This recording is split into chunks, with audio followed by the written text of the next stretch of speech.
What are you going to do if the guy gets past your legs and you're not able to get the foot on the knee or the hip or anything?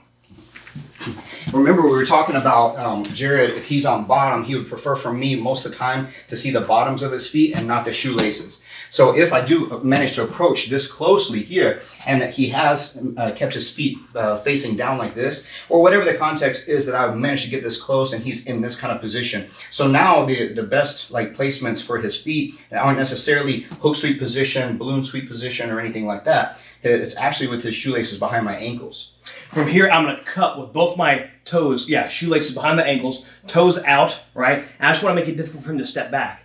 Not only do my toes cut behind the heel, but my shin stays in front of his shin as well. So that allows, as I roll up, to start creating pressure on his legs that makes him want to go backwards. Now from here, I can sit up and just put both hands on the knees and start to press backwards.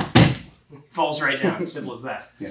You feel really stupid whenever this happens to you in training or practice, and likely the bad guy will feel pretty stupid as well as injured too. This is why we call this the dummy sweep. So as Jared is approaching here like this, we get into this kind of position, and I want to find the ability to flex my toes back kind of horizontal so that it goes in opposition, perpendicular to Achilles tendons. And then as we go up, I want to feel that shin to shin contact, which really lets me know I'm in a good position. I'm going to push. It might be more direct and it might be more oblique to the insides of his knees right here like this. And there's a slight pull and retraction here, and maybe even an outward kind of direction here whenever we go to kick. Now, it could be that from right here, I go and I try to kick if he's erasing me back to the finish, or if I manage to keep a connection point like this and get myself to standing. It's usually a good habit whenever I'm trying to race to get back up that I create this head start for myself, because it's very difficult for Jared to pop right back up whenever I have this ankle elevated.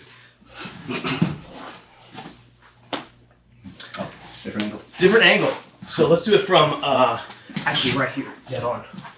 So I'm right here. So as I hook the legs right here and go to sit up, I want to also be aware of if he's trying to step back out with either foot, because if he goes to pick a leg up, I can stay connected with the foot, and that can make it awkward for him. If I want to do this no hands, that would be an opportunity. As he goes to pick the foot up, I can pull and then drive my other shin in, which will allow him to sit down. You want to think the pressure of your connections needs to always move his center perpendicular to his line of base. So as one foot lifts, as I draw that foot back, that changes his line of base. So the angle of my pressure needs to shift along with that. So he's right here, I've gotten this, he goes to pick the foot up. As I draw, I'm sliding my shin in to land down without the use of the hands. It's good to have many tools in your arsenal whenever you find these different positions, so that you're not just relegated to having one or maybe two different sweep opportunities or two different kind of technique opportunities, because then once you have to put all your eggs in those baskets and you lose the opportunity for that, or the opportunity doesn't become optimal any longer, then you're kind of out of luck at that point. You're kind of having to scramble and make something up on the fly. So this is another good one to have in the toolbox, the dummy sweep.